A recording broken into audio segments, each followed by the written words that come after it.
Shalom chers internautes, bienvenue dans votre émission Dites-nous Pasteur. Cette émission qui a pour vision d'amener le peuple de Dieu à vivre une vie chrétienne victorieuse par l'enseignement de la foi et par le renouvellement de l'intelligence. Alors pour vous aujourd'hui, nous avons retenu un grand thème qui est le prophétique. Je répète, le prophétique. Et pour vous, nous avons invité le prophète Ephraim Kalala, à qui nous disons bonjour pasteur. Bonjour ma soeur. J'espère que vous allez bien pasteur. Dieu fait grâce, on est bien pourtant. Alors pasteur, aujourd'hui nous avons retenu ce thème qui est le prophétique. Avant de commencer, est-ce que vous pouvez vous présenter auprès de nos internautes qui ne vous connaissent pas encore? Merci beaucoup. Moi, c'est le pasteur évangéliste Ephraim Kalala, communément appelé Mwanawa Chilobo. Je suis pasteur responsable de l'église Mevas et Wabora. Mevas et Wabora qui veut dire mission évangélique Arche du Salut, qui dirige mon représentant légal Eligras Mouchidi, et je dirige l'une des extensions de cette grande communauté. Je suis père de 3 fillettes et marié d'une seule femme. Merci beaucoup, je crois, ça suffit. Merci, pasteur. Merci. Avant de commencer, est-ce que vous pouvez nous bénir par une prière? D'accord. Père tendre, nous te disons merci en ce jour. Nous bénissons ce grand jour agréable. Nous bénissons, mon Seigneur et mon Dieu, ce moment merveilleux que tu nous accordes, afin de partager ensemble avec ton peuple et leur accorder la lumière par rapport aux Saintes Écritures. Laisse que ton Esprit Saint soit ensemble avec nous et bénisse ce moment du début jusqu'à la fin. Dans le nom de Jésus-Christ. Amen. Amen. Merci. Pasteur, nous entendons parler du prophétique. Prophétique. Mais on se pose la question, c'est quoi le prophétique? Ok. Merci beaucoup. Il est vrai que le prophétique, c'est un mot qui véhicule ces derniers temps dans la bouche et qui s'est fait entendre dans les oreilles de tout le monde actuellement. Ça s'est fait entendre partout, partout. Alors, nous allons parler un petit peu et donner quelques définitions importantes que l'opinion pourra quand même retenir sur le prophétique. D'accord. Alors, je vais donner même 3 définitions pour aujourd'hui. La première définition que je vais donner, c'est que le prophétique, c'est en fait tout ce qui est lié, tout ce qui est lié au prophète. C'est l'art du prophète. Ok? C'est l'art du prophète. Deuxièmement, le prophétique, c'est l'ensemble de tous les éléments que Dieu a placés tout autour d'un prophète afin d'accomplir la mission de Dieu. Donc tous les éléments que Dieu a placés tout autour d'un prophète, je peux m'expliquer un petit peu. D'accord. Par exemple, quand Jésus rencontre un aveugle, ouais, n'est-ce pas? Alors pour sa guérison, le prophétique qui a eu ce quoi? Jésus regarde, il y avait à côté le sable, dans sa bouche il y avait la salive. Il prend la salive et le sable, il plaque ça sur les yeux de l'aveugle. Et il dit à l'aveugle, tu peux aller te laver. Donc ce sont des éléments que Dieu a placés tout autour d'un prophète, mais pour accomplir une mission. Amen. Par exemple, un prophète peut entrer dans une maison, il trouve quelqu'un qui est malade. Il regarde à la maison, il prie, il dit, bon, prenez l'eau là-bas, donnez-lui quelque chose. Et par révélation, la personne prend cette eau-là, boit, et la personne est guérie. Mais que cela ne devienne pas une méthode, c'est là où il y a un problème. Que cela ne devienne pas une méthode. Donc ce sont des éléments que Dieu a placés tout autour d'un prophète, mais pour accomplir une mission bien déterminée. Par exemple, quand Dieu veut utiliser Moïse, il a trouvé que Moïse avait le bâton. Ce n'est pas Dieu qui a donné à Moïse le bâton. Il a trouvé que Moïse avait un bâton. Et Dieu a utilisé ce bâton là-bas pour accomplir des miracles avec Moïse. Mais après la mort de Moïse, Dieu n'a pas pris le bâton là pour donner à Josué. Amen. Vous comprenez? Ça, c'était un élément que Dieu avait placé tout autour de Moïse, mais pour accomplir une mission. Mais ce n'est pas resté périodique après la mort de Moïse. Il fallait maintenant que le bien-aimé Josué puisse hériter cela. Non. n'est-ce pas? Donc c'est l'ensemble des éléments que Dieu place, dispose tout autour d'un prophète, mais pour accomplir la mission de Dieu. Et pour terminer avec la dernière définition, le prophétique, c'est l'activité liée au ministère prophétique, à l'office prophétique. Hein? Je peux parler de l'office prophétique. Donc c'est l'activité liée au ministère ou bien à l'office prophétique. Ces trois définitions peuvent suffire. Amen. Merci. Alors, chers internautes, nous retenons que le prophétique, c'est l'art d'un prophète. C'est aussi tout ce qui est tout autour d'un prophète afin de l'aider à accomplir une mission bien déterminée. Mais pasteur, on se pose aussi la question, mais quelle est l'importance du prophétique dans l'Église, corps du Christ? Le prophétique est très important. En d'autres termes, c'est comme si vous me posez la question, l'importance d'un prophète dans l'Église. Parce que je vous ai dit que le prophétique, c'est l'art d'un prophète. C'est comme si vous me posez la question, l'importance d'un prophète dans l'Église du Seigneur.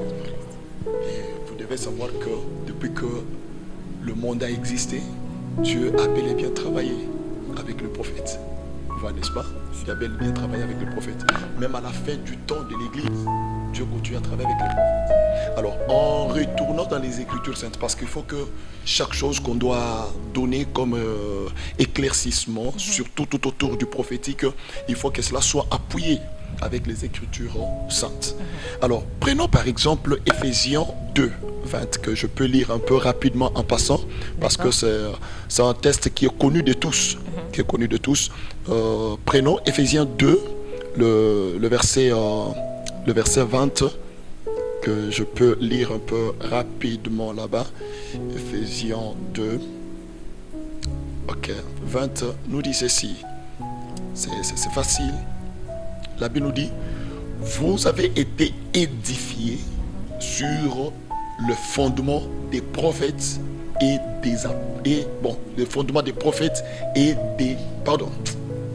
vous avez été édifiés sur le fondement des apôtres et des prophètes. Jésus-Christ lui-même en tant la pierre angulaire. Vous voyez, l'Église est édifiée sur le fondement des apôtres et des prophètes. Donc le prophète est important dans le corps du Christ pour l'édification de l'Église du Seigneur, corps du Christ. Donc le prophète est un élément important. En d'autres termes, j'ai toujours dit que le prophète, c'est aussi une boussole. Amen. Effectivement. Le prophète est aussi une boussole pour l'Église. Alors, pasteur, mais on entend parler du don prophétique, on entend parler du ministère prophétique, mais quelle est la différence entre le don et le ministère prophétique?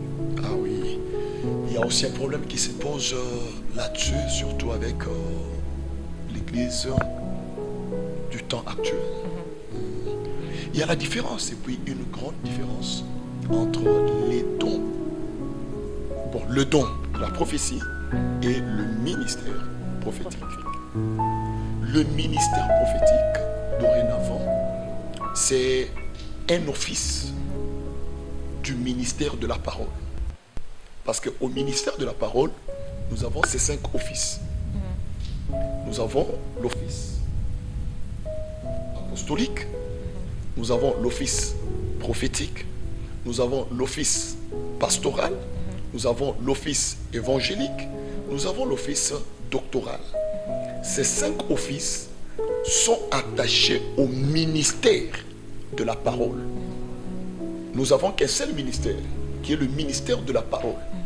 Mais dans le ministère de la parole, nous avons un ministre de la parole, mais qui travaille avec un son apostolique, l'autre qui travaille avec un son prophétique, l'autre qui travaille avec un son évangélique, l'autre qui travaille avec un son doctoral, l'autre qui travaille avec un son évangélique ou bien dans ce sens-là. Vous voyez? Mais tous sont liés à la parole. C'est d'abord la première des choses qu'il faut comprendre. Donc on ne peut pas parler d'un ministre sans que ce dernier n'ait comme soubassement la parole de Dieu. Donc ne t'appelle pas prophète, un ministre prophète si tu n'as pas la parole de Dieu. Amen. Dorénavant, tu dois avoir la parole de Dieu. Amen. Ça, c'est la première des choses. Deuxième des choses, le ministère prophétique a quelques objectifs importants dans le corps du Christ que je peux épingler un peu en passant rapidement. D'accord. Parmi les missions que le ministère prophétique a, nous allons retrouver ça dans le livre d'Éphésiens, le chapitre 4, le verset 11 jusqu'au verset 13. Les gens peuvent aller lire à la maison. Donc, un prophète du ministère doit former les saints au service divin. Doit former. C'est un formateur. Vous savez, quand Christ dit allez et faites de toutes les nations les disciples, donc allez les former. Un prophète ministre, ok? Un prophète ministre a l'obligation de former les saints au service du Seigneur. Amen.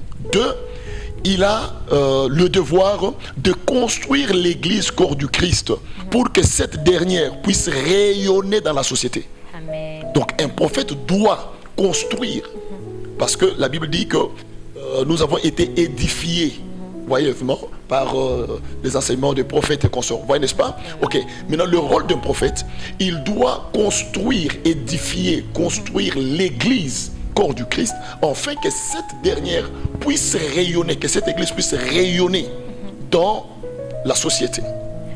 Troisième, le prophète doit aider le saint à parvenir à l'unité de la foi. Amen. Vous voyez, il a cette obligation, il a ce devoir d'aider les saints à parvenir à l'unité dans la foi. Le prophète a encore le devoir d'aider le saint à parvenir à la connaissance du Fils de Dieu. Amen. Oui, donc tu ne peux pas aider les gens à connaître Christ si toi-même tu ne connais pas Christ. Tu ne peux pas aider les gens à connaître si toi-même tu n'as pas la connaissance. Amen. Qui peut donner la connaissance que celui qui a déjà la connaissance. Vous voyez, n'est-ce pas? Donc un prophète doit avoir la connaissance du Fils, la connaissance de la parole de Dieu. Vous comprenez, n'est-ce pas? Il doit avoir cette connaissance et il doit aider les saints à connaître le Fils. Et pour terminer, pour aujourd'hui, il doit aider aussi le saint à devenir de chrétiens matures.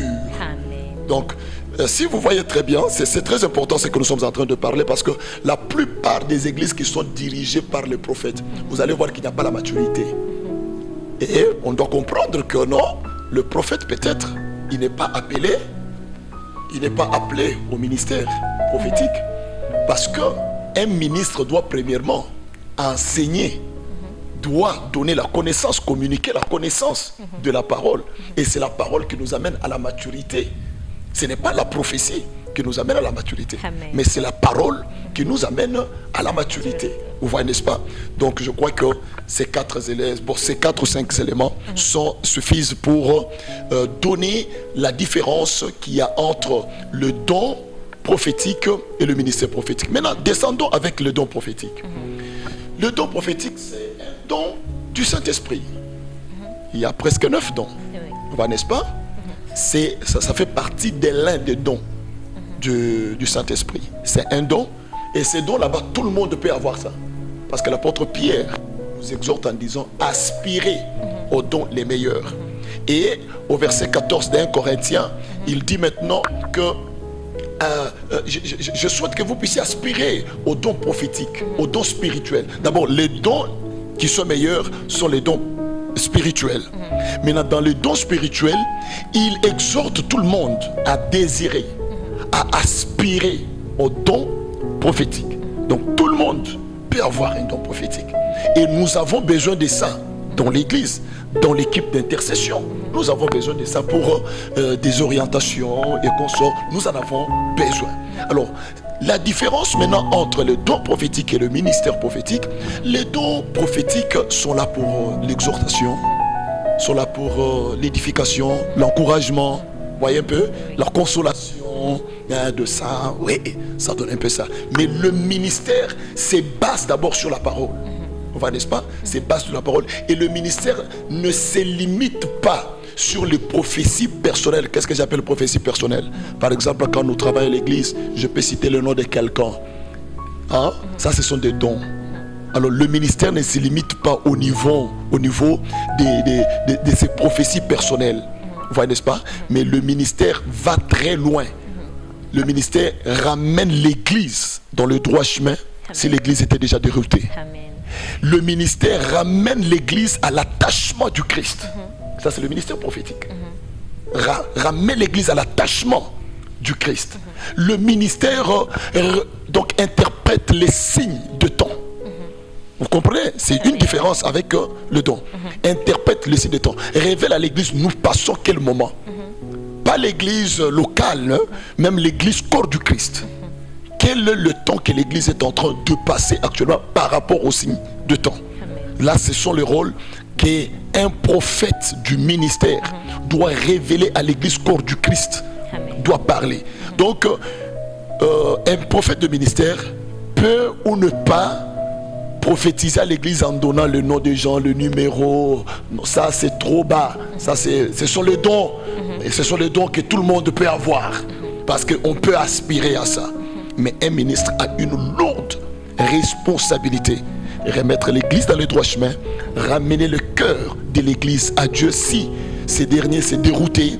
Vous voyez, n'est-ce pas? C'est ça, c'est un grand rôle qu'un ministre qui est dans l'office de la prophétie ou bien qui est dans l'office prophétique est en train d'exercer au sein de l'église. Je crois que vous avez compris. Hein? Ouais. Donc l'autre, ce sont des dons que le Saint-Esprit donne.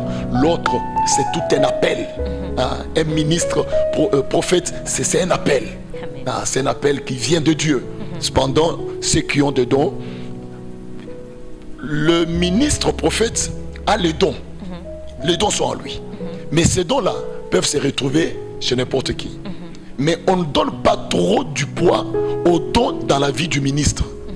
Parce que le ministre, lui, c'est tout un office. Vous voyez? C'est tout un office.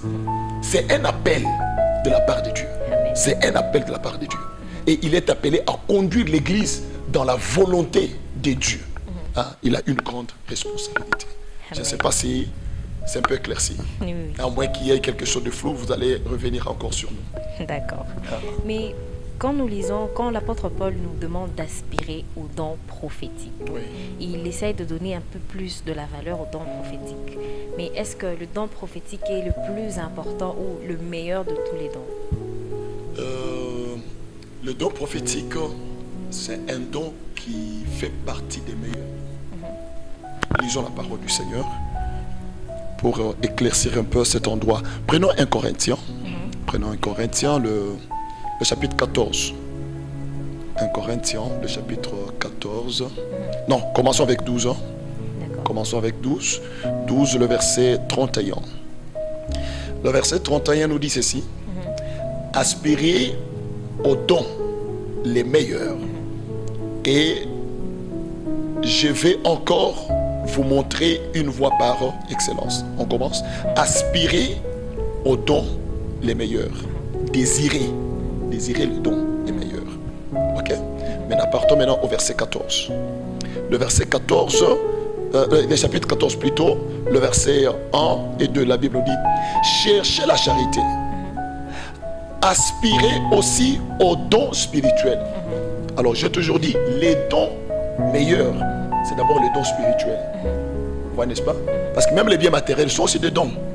Les biens matériels sont aussi des dons. Mais lorsque nous mettons maintenant les choses, lorsque nous répartissons les dons, nous avons la première qualité que nous appelons les dons les meilleurs. Les meilleurs dons. Les meilleurs dons sont d'abord les dons spirituels. Maintenant, dans les dons spirituels, nous entrons maintenant dans les dons spirituels. Mais surtout à celui de prophétie. Donc, dans les dons spirituels, nous avons 9 dons qui sont les dons spirituels, qui tous sont les meilleurs. Vous voyez, n'est-ce pas? Tous sont les meilleurs. Maintenant, dans les dons spirituels, on qualifie maintenant, on donne le don de la prophétie avec poids. Pourquoi on le donne avec poids? On le donne avec poids parce que c'est un don qui console. C'est un don qui édifie. C'est un don qui encourage. Vous voyez, n'est-ce pas? Oui. Ça joue ce rôle là-bas. Parce que celui qui prophétise, il est en train d'édifier. C'est lui qui prophétise. Quand vous continuez avec la lecture, quoi, c'est Paul qui l'a dit. C'est lui qui prophétise, édifie, console, voiture. Ça, il faut mettre ça en tête. Un prophète, c'est un porte-parole de la pensée d'une divinité. Pourquoi je dis ça? Prenons l'exemple de Balaam. Est-ce que vous savez que Balaam est un prophète? Était-il un prophète de Dieu? Non. Mais il était un prophète. Il travaillait avec ses divinités. Voilà, n'est-ce pas? Dieu, c'est une divinité. Les autres, même les prophètes de Baal, étaient aussi des prophètes. Ils révélaient aussi les choses exactes. Mais ils travaillaient avec quelle divinité? Avec Baal. Les autres travaillaient avec Astarté. À la différence avec Élie, qui lui travaillait avec une autre divinité qui était Dieu. C'est pourquoi il a dit à la montagne du Carmel, montons tous et nous allons voir c'est lui qui est Dieu. Si c'est l'Éternel, celui que moi j'adore, qui est Dieu, il va se manifester. Si c'est Baal qui est Dieu, si c'est Astarté qui est Dieu, alors on verra qu'on aille à la montagne. N'est-ce pas? Alors, est appelé prophète un porte-parole d'une pensée divine. Alors quand je parle d'une pensée divine, la divinité ce n'est pas seulement Dieu. Parce qu'il y a d'autres dieux. N'est-ce pas? Le nôtre même en écrivant, nous l'écrivons avec le grand D. Le grand D. Les autres nous les écrivons avec les petits D. Mais de leur côté, ils disent que c'est leur Dieu qui est le véritable. Nous aussi de notre côté, nous disons c'est le nôtre qui est le véritable. Alors, je peux m'appeler prophète de Dieu, l'autre aussi s'appelle prophète, je ne sais pas, d'Astarté. Tous nous sommes des prophètes. Nous pouvons révéler les pensées cachées. C'est que les autres ne peuvent pas apercevoir d'une manière divine. N'est-ce pas? Maintenant, nous devons examiner pourquoi. Parce que, premièrement, tout n'est pas inspiré par Dieu. La chair peut inspirer. La pensée humaine peut inspirer. D'autres dieux peuvent inspirer. Je vous donne un exemple facile. Christ est en train de marcher avec Pierre. Pendant que Christ révélait qu'il allait mourir à la croix, Pierre dit, oh non, tu ne peux pas mourir. Christ regarde Pierre et dit, arrière de moi, Satan. Et quand vous continuez, il lui dit, ce sont des pensées humaines qui l'ont poussé à dire ça. Donc ce n'était pas Dieu. Mais le même Pierre là, quelques années, bien quelques jours en arrière, le même Pierre là-bas, quand Jésus a posé la question, mais qu'est-ce que les autres disent de moi? Et vous là, et vous qui êtes à côté de moi, qu'est-ce que vous dites de moi? Pierre qui dit, toi tu es le Messie, toi tu es le Christ. Christ qui dit, ce n'est pas la chair et le sang. Donc la chair peut révéler. Le sang peut révéler. Il dit, ce n'est pas la chair et le sang qui t'ont révélé. Mais ça, c'est mon Père qui t'a révélé. Vous comprenez, n'est-ce pas? Alors, c'est pourquoi nous devons examiner. Et en examinant, j'ai toujours donné d'abord 2 éléments importants pour faire une bonne examination. La prophétie doit être examinée à la lumière de la parole de Dieu. Amen. Quand la prophétie ne se concorde pas, ne marche pas de pair avec ce qui est écrit dans la parole, nous pouvons mettre ça de côté. Ça, c'est parce que la prophétie doit édifier.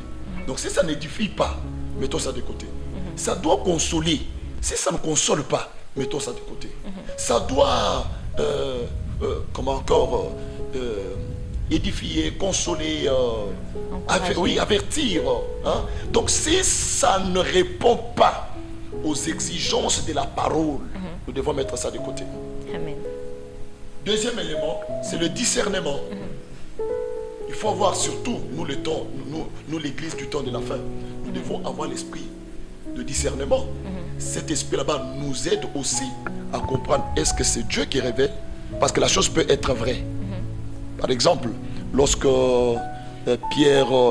lorsque Paul entrait dans une ville, une servante du dieu des Pythons, n'est-ce pas, en voyant l'apôtre Paul entrer dans la ville, elle a commencé à dire aux gens, ce sont les serviteurs de Dieu, ce sont les... Est-ce que ce qu'elle disait, c'était du mensonge? Non, c'était la vérité. Paul était serviteur de Dieu. Il était un envoyé de Dieu. Mais l'esprit qui poussait cette femme de parler de la sorte, de prophétiser de la sorte, ce n'était pas l'esprit de Dieu.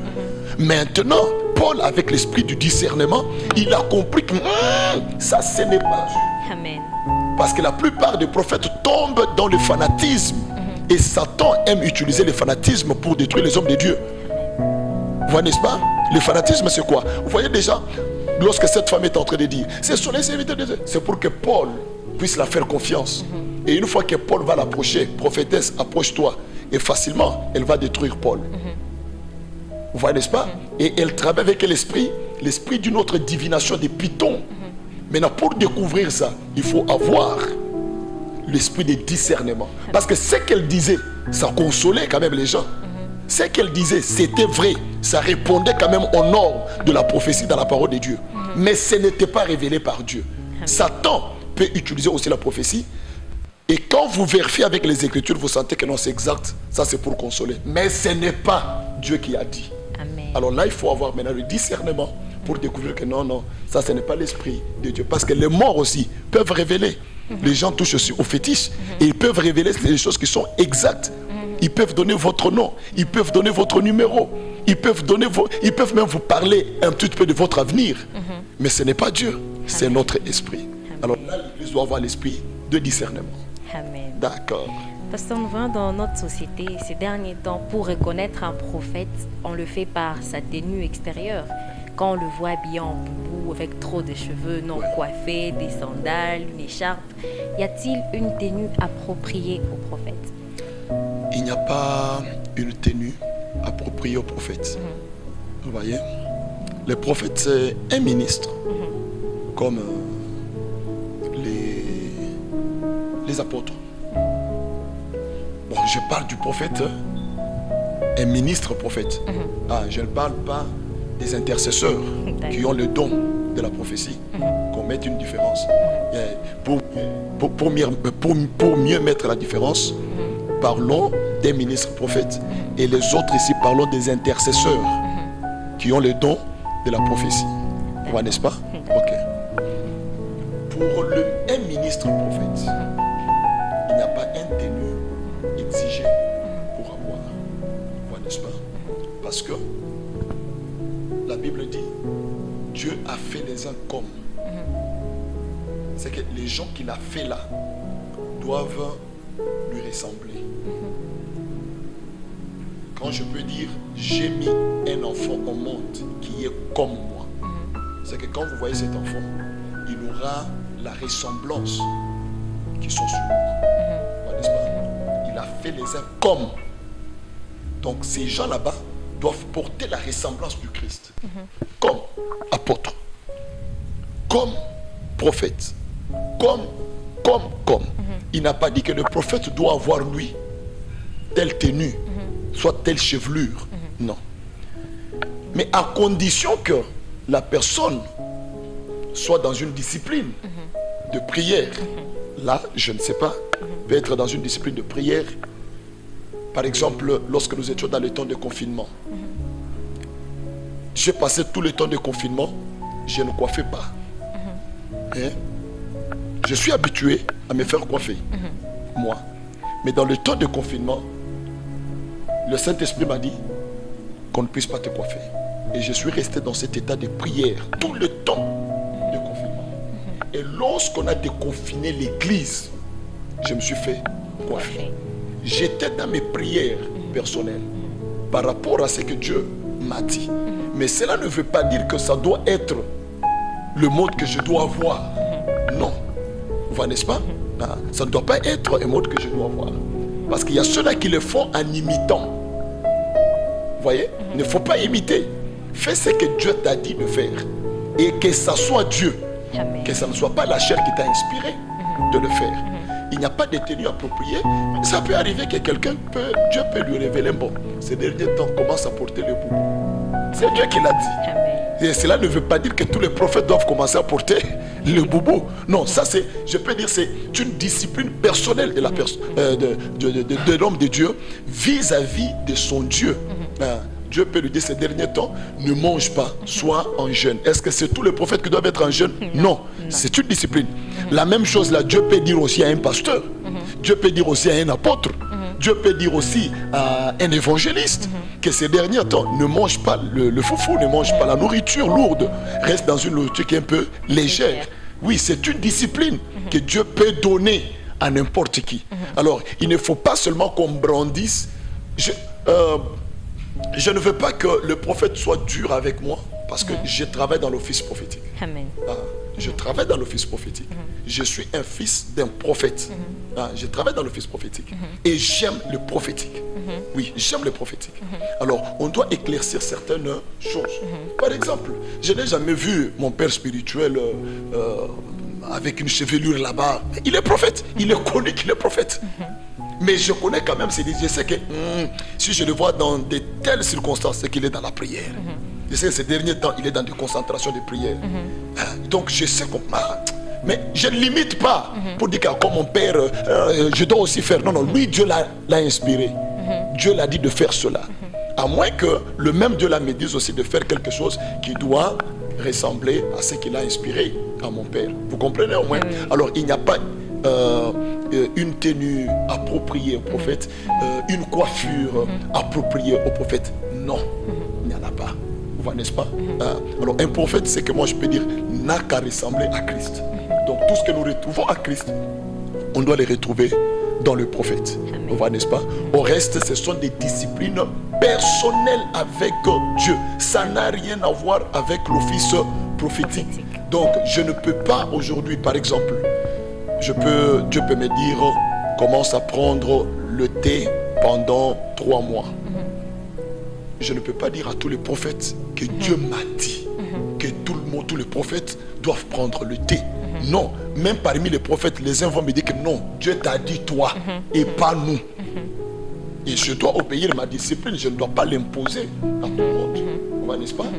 À moins que Dieu me dise à l'église que non, nous devons jeûner. C'est que Dieu peut me dire, mais il peut dire aussi au pasteur que l'église doit passer dans un état de jeûne. L'église doit passer. Là, c'est tout le monde. Vous comprenez, n'est-ce pas? Que Dieu soit loué. Amen. Pasteur, nous voici arrivés à la fin de notre émission. Avez-vous un dernier mot? Oui, le dernier mot que je peux donner à l'opinion ou bien à l'église du Seigneur, c'est que on ne doit pas toujours dénoncer ce qui est faux, mais nous devons valoriser ce qui est vrai. Personne ne saura que ça c'est le vrai dollar si vous ne lui montrez pas. Il faut montrer que ça, c'est ça le vrai dollar. Mais quand vous dites toujours à la personne, oh, faux dollar, faux dollar, faux dollar, c'est que vous l'enseignez absolument rien. Parce qu'actuellement, il y a ceux-là qui sont en train de censurer fortement le prophétique à l'église. Oui, bien sûr, il y a l'exagération. Mais ce que je demande aussi aux pères et à tous ceux-là qui travaillent, qui sont appelés au ministère, d'être de bons pères, de bons encadreurs. C'est ce qui est très important. Le service prophétique, c'est un service qui est trop combattu. Trop combattu. Et cependant, c'est un service important dans l'église. Et je sais que c'est un service que le diable aussi utilise beaucoup plus. Parce que la Bible elle-même dit, dans le dernier temps, il y aura des faux prophètes. Alors, l'église doit avoir les discernements pour découvrir qui sont les faux. Et les vrais là, il faut les valoriser. Parce que si on doit commencer seulement à dénoncer les faux, les faux, les faux, les faux, les faux, nous risquerons même de mépriser les vrais. Alors nous devons mettre la différence pour donner du poids aux vrais et valoriser les vrais, parce que le prophétique est important dans l'église. Si Dieu lui-même, qui est le maître de l'église, l'époux de l'église, peut dire, dans les derniers jours, je te verserai de mon esprit sur toute chair. Vos fils et vos filles prophétiseront. C'est que je vais libérer un vent prophétique. C'est que Dieu sait le pourquoi il doit libérer ce vent-là, le vent prophétique. Peut-être dans des séances prochaines, je parlerai du vent prophétique dans l'église du temps de la fin. L'importance du vent prophétique. Vous voyez? Pourquoi Dieu qui est le maître a pensé à cela? Nous devons réfléchir tous ensemble. Mais que cela n'empêche, nous devons avoir quand même le discernement pour différencier ce qui est bon et ce qui est mauvais. Au reste, que Dieu vous bénisse, que Dieu bénisse l'église corps du Christ et que Dieu éclaircisse tout le monde. Et chers prophètes, si réellement vous reconnaissez que vous êtes appelés à servir Dieu dans le service ou bien au ministère prophétique, d'abord c'est la parole. Donc si vous n'avez pas la connaissance de la parole, vous n'êtes pas ministre dans l'office prophétique. vous êtes un intercesseur, un intercesseur ayant un don de la prophétie. Là, vous pouvez prophétiser sans même parler, sans même prêcher. Ce n'est pas un problème, parce que c'est dans l'intercession. Mais si vous êtes au ministère prophétique, c'est d'abord la parole.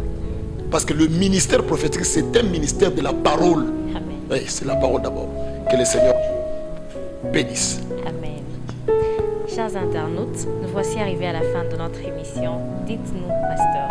Aujourd'hui, nous nous sommes entretenus sur le grand thème qui est le prophétique, avec le prophète Ephraim Kalala. Je pense que vous avez vraiment été bénis et que vous avez changé votre vision, vous avez changé votre manière de voir les choses.